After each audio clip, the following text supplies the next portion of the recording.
சொந்தங்களே, அன்னைஸ் கிச்சனிலிருந்து உங்கள் சசிரேகா சுந்தர். புதினா வச்சு நான் ஒரு ரைஸ் செஞ்சு காட்ட போகிறேன்.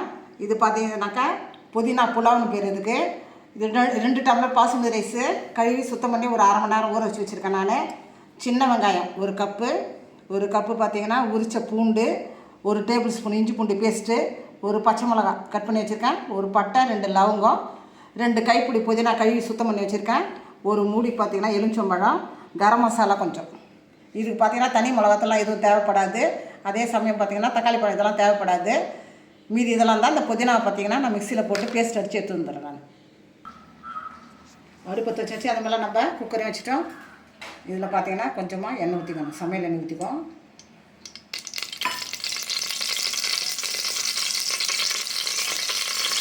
கொஞ்சமாக நெய் சேர்த்துக்கணும். ஒரு பட்டை, இந்த 2 லவங்கத்தை இதை போட்டுக்குவோம். அது பொரியும் போதே பார்த்தீங்கன்னா வெங்காயத்தை போடுவோம்.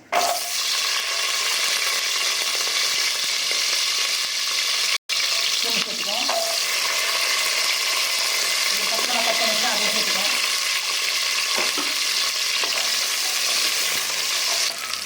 எல்லாம் இது வதங்கும் போதே இஞ்சி பூண்டு பேஸ்ட்டு நம்ம சேர்த்துக்கிறோம்.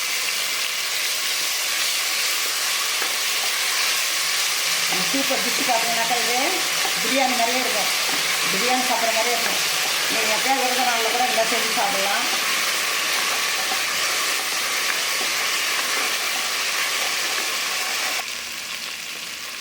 கரம் மசாலா கொஞ்சம் போட்டு.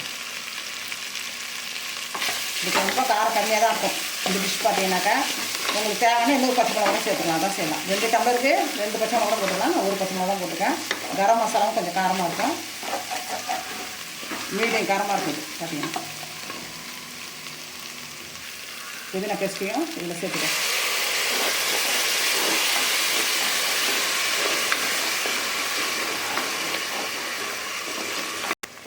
பச்சை வடை போகிற வரைக்கும் நல்லா வதக்கணும். வதக்கிட்டு அப்புறமா இதில் தயிர் ஊற்றணும். நம்ம கொஞ்சமாக தயிர் ஊற்றிட்டு அதுக்கப்புறமா தண்ணி கலக்கணும். இது நல்லா பச்சை வடை போக நல்லா வதக்கியாச்சு. இப்போ நம்ம தயிர் சேர்த்து வேண்டிட்டோம்.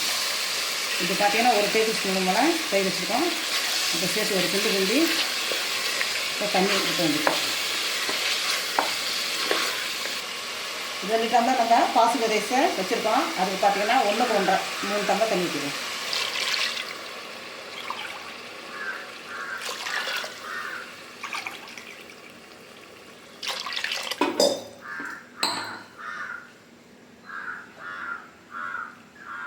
இப்போ தேவையான அளவுக்கு நம்ம உப்பு போட்டுக்குவோம்.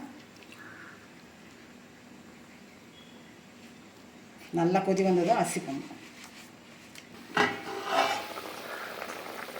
தண்ணி நல்லா கொதிச்சுட்டு இப்போ நம்ம அரிசி போடணும். 2 டம்ளர் அரிசி பார்த்தீங்கன்னா கழுவி ஒரு அரை மணி நேரம் ஊற வச்சுருது. அதுக்கு நம்ம 1க்கு 1.5 தண்ணி வச்சுருக்கோம். நம்ம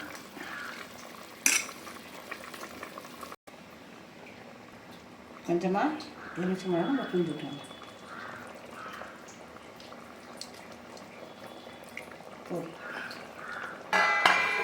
மூடி வச்சு ஸ்லோவிலே கொஞ்ச நேரம் வெந்ததும் அப்புறம் மூடி போட்டு நம்ம குக்கர் மூடி போட்டு ஒரு விசில் வச்சு எடுத்துக்கலாம்.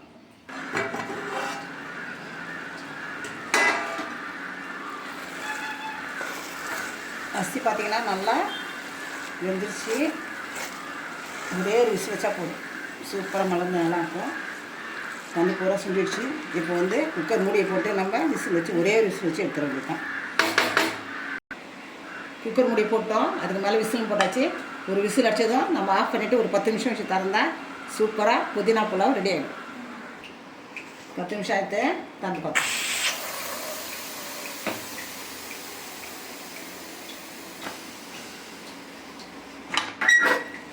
சூப்பராக புதினா புலாவ் ரெடி ஆகிடுச்சு. அட்டகாசமான ஒரு புதினா புலாவ் ரெடி. நம்ம அன்னைஸ் கிச்சனில் அட்டகாசமான ஒரு புதினா புலாவ் ரெடி ஆகிடுது.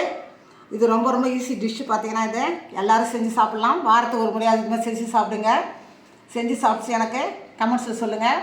லைக் பண்ணுங்கள், ஷேர் பண்ணுங்கள், கமெண்ட் பண்ணுங்கள். மறக்காமல் என்னுடைய அன்னைஸ் கிச்சனுக்கு சப்ஸ்கிரைப் பண்ணுங்கள். தேங்க்யூ.